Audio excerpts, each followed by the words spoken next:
கேட்டுக்கொண்டார். ரசிகர்களும் தலைவருக்கேற்ப அனைவருமே அவருடைய வழியை பின்பற்றி ஒரு நாள் உண்ணாவிரதம் இருந்தனர். ரசிகர்களை வைத்து பிரதமர் அலுவலகத்திற்கு லட்சக்கணக்கான கடிதங்களை அனுப்பினர். இதைத் தொடர்ந்து பிரதமர் அலுவலகமும் இதனை கவனத்தில் கொண்டது. ஈழத்தில் நம் இருக்கக்கூடிய தமிழர்களுக்கு நீதி கிடைக்க வேண்டும் என்று சொல்லி அனைத்து முறையிலும் தொடர்ந்து குரல் கொடுத்து கொண்டே இருந்தார். இன்றும் அரசியல் தலைவராக கச்சத்தீவு திரும்ப வேண்டும், மீனவர்களை பாதுகாக்க வேண்டும் என்று சொல்லி தீவிரமாக குரல் கொடுத்து வரும் நபர்களில் இவரும் ஒருவராவார். சரி மக்களே, இவ்வளவு தூரம் மறைமுக அரசியலில் ஈடுபட்ட விஜய் எப்பொழுது நேரடி அரசியலுக்குள் வந்தார்? ஆம், நாம் அனைவரும் அறிந்ததே. 2024 பிப்ரவரி மாதம் விஜய் அதிர்ச்சி அறிவிப்பு ஒன்றை செய்தார். தமிழக வெற்றிக் கழகம் என்ற பெயரோடு தன்னுடைய கட்சியை அவர் அறிவித்தார். ஊழல் இல்லாத, சாதி மத பிரேதம் இல்லாத மக்களுக்கான அரசியலை செய்வேன் என்றும் உறுதிமொழியை அவர் அறிவித்தார். 2025 ஊரெங்கும் பயண பிரச்சாரம் தொடங்கியது. லட்சக்கணக்கான மக்கள் கூடினர். விஜயின் அரசியல் வரவு மிக சுவாரஸ்யமாக பார்க்கப்பட்டது.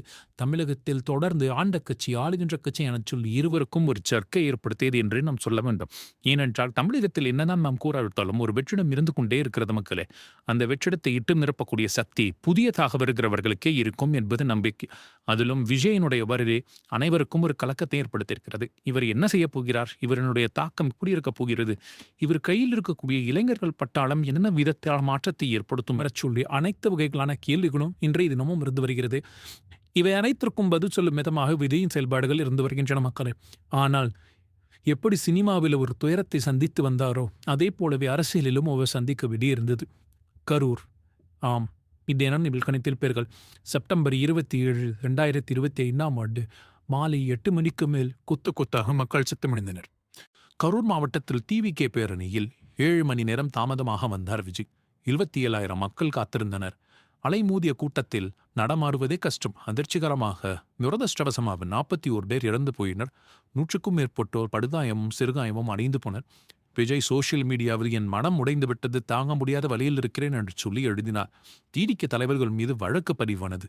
இந்த சம்பவம் விஜயின் அரசியல் பயணத்தில் மிகவும் கடுமையான தருணம் என்று நாம் கூறமினும். சரி, இதோடு அவர் நின்று விட்டாரா?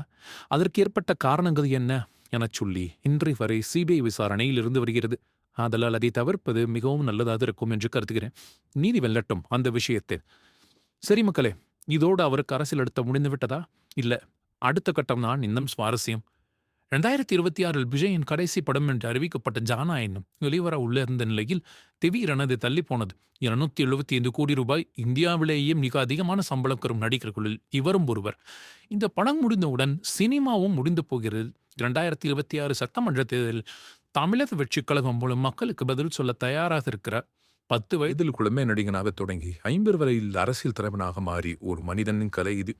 தளபதி என்பவரும் பட்டம் மட்டுமல்ல, அது ஒரு பயணமாகவும் இன்றைய தினமும் அவர்களின் ரசிகர்களுக்கு மத்தியில் இருந்து வருகிறது. 1000 காரணங்கள் இருக்கட்டும் மக்களே, புதிய முகங்களுக்கு வாய்ப்பளிக்க வேண்டும் என்னும் நன்மதிப்பு கொடுத்த தன்மை இன்றும் தமிழ்நாட்டில் இருந்து வருகிறது. விஜய் அவருக்கான இடத்தை உருவாக்கிக் கொள்வார். அவருக்கான இடத்திலிருந்து அவர் வளர்ப்பார். எப்படி சினிமாவில் அவர் கம்பேக் கொடுத்தாரோ அதே போலவே அரசியலிலும் கம்பேக் கொடுப்பார் என்ற நம்பிக்கை முன்னாள் தளபதி ரசிகர்களாக இருந்தவர்கள், இந்நாள் தமிழக கட்சிக் கழகத்தின் தொண்டர்களாகிய நண்பர்கள் ஆவலோடு காத்துக் கொண்டிருக்கிறார்கள். நிச்சயம் அவர்களுடைய எதிர்பார்ப்புகளை விஜய் பூர்த்தி செய்வார் என்னும் நல்கருத்துக்களுடன் இந்த காணொலியை நாங்கள் முடித்துக் கொள்கிறோம். மறக்காம உங்களுக்கு விஜய் பிடிக்கும் அப்படின்னா உங்களுடைய கருத்துக்களை பற்றி கமெண்ட் செக்ஷன்ல சொல்லுங்க மக்களே. இந்த காணொலியை உங்க நண்பர்களுக்கு ஷேர் பண்ணுங்க. அது மட்டும் இல்லாம மக்களே, விஜய்க்கு நீங்க ஓட் போடுவீங்களா அப்படிங்கிறத பத்தியும் உங்களுடைய கருத்துக்களை பதிவிடுங்க. நன்றி மக்களே. மற்றொரு கதையில உங்களுடைய சந்திக்கும் வரை உங்களிடமிருந்து விடைபெறுவது தமிழ் கதைகள் உங்கள் அன்பன்.